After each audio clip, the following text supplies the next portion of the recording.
Assalamualaikum warahmatullahi wabarakatuh.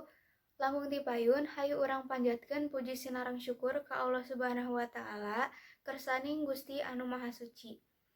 Bapa miwah Ibu guru anu kusim kuring dipika hormat sareng rerencangan anu kusim kuring dipika cinta. Tepangkeun wasta simkuring Keisha Nurgita Aprilia ti kelas 11 MIPA 3. Dina denget ieu simkuring bade ngadugikeun biantara anu judulna Mieling Kamardikaan Indonesia. Pikeun nyambut HUT Kemerdekaan Indonesia anu ke-75, pendidikan anu tos aya salami ieu hayu urang tingkatkeun deui palajaranna kanu palajaran anu leuwih bermutu sareng pangajaran atawa pangarahan tina guru anu profesional sareng perhatian ti orang tua.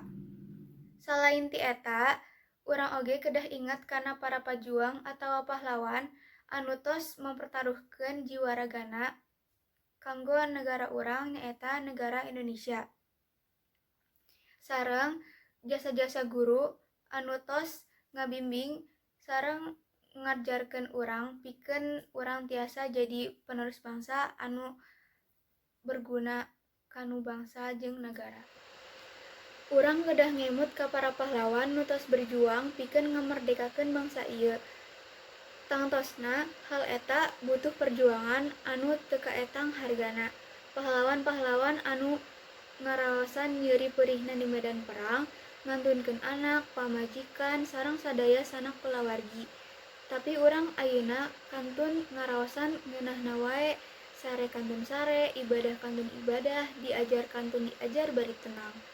Henteu sapertos kapungkur hoyong diajar oge, kedah sesumputan tah ayeuna urang kantun niru perilaku-perilaku para pahlawan supados ngajadikeun bangsa Indonesia anu makmur, maju, tentram, jeung nyiptakeun generasi-generasi nu guna pikeun nusa bangsa tur agama. Kirana teu kenging deui aya perpecahan, permusuhan, pembunuhan, sareng seueur deui kajadian anu sanesna. Mudah-mudahan ku ayana semangat 45 tiasa ngabangun nagara anu miboga sifat silih asih, silih asah, silih asuh, pikeun terjalina kaharmonisan sapertos nu ku urang harapkeun, pikeun jadi nagara anu sejahtera. Kukituna hayu urang sukseskeun reformasi gelombang kadua pikeun terwujudna kahirupan berbangsa anu makin sejahtera, demokratis, sareng berkeadilan.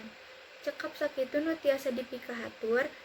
Hapunten bilih aya kalepatan. Wassalamualaikum warahmatullahi wabarakatuh.